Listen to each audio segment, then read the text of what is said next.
Hi folks, I wanted to share a quick thought and word of encouragement, I hope, to all of you abolitionists about something that's pretty basic but I think is a common struggle, and that is the struggle that we look so strange and odd and are labeled as radical and extremes in our position as abolitionists.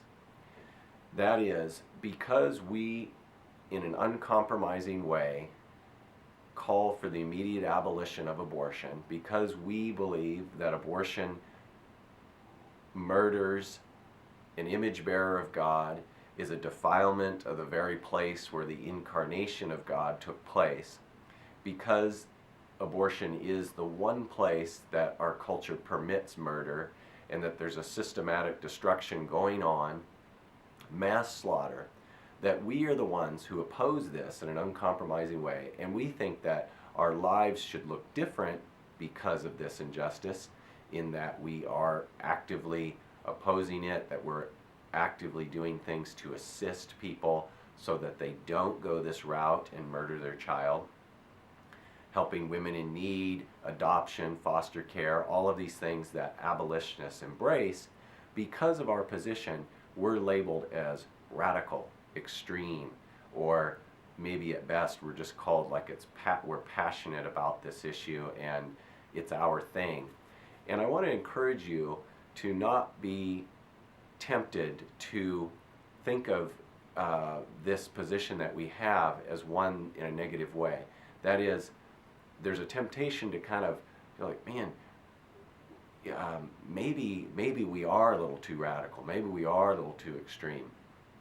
Maybe we are pushing too hard. And that's not true. The scriptures say that you are not to think it strange when the world looks at you and calls you weird for not going the way they do. Jesus said that if they hated me, they will hate you. And we are blessed, those who are persecuted for his sake.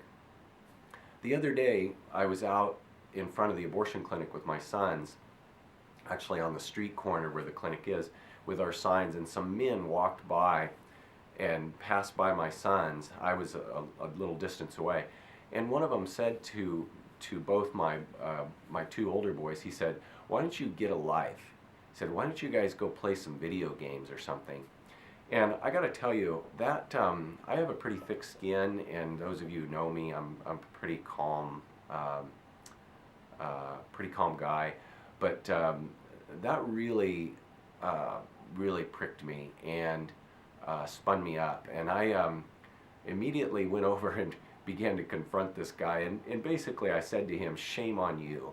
You should be ashamed of yourself, calling out my sons, who are actually young men now, calling them out and saying that they should go get a life, when they are the ones who are actually being dissidents against a culture of death, when they are the ones who are standing up for these little children, who are showing the truth to women who are passing by, who may potentially consider doing such a terrible act, or people who have committed this sin, who need to see the reality of it and repent of it," that this man had the gall to call them out and say they should go play video games. That's how upside down our world is.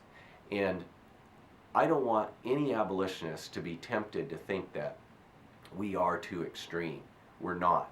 Now, I'm not saying that we close our minds off and that we don't think critically, and that when someone presents some sort of correction to us that we consider it.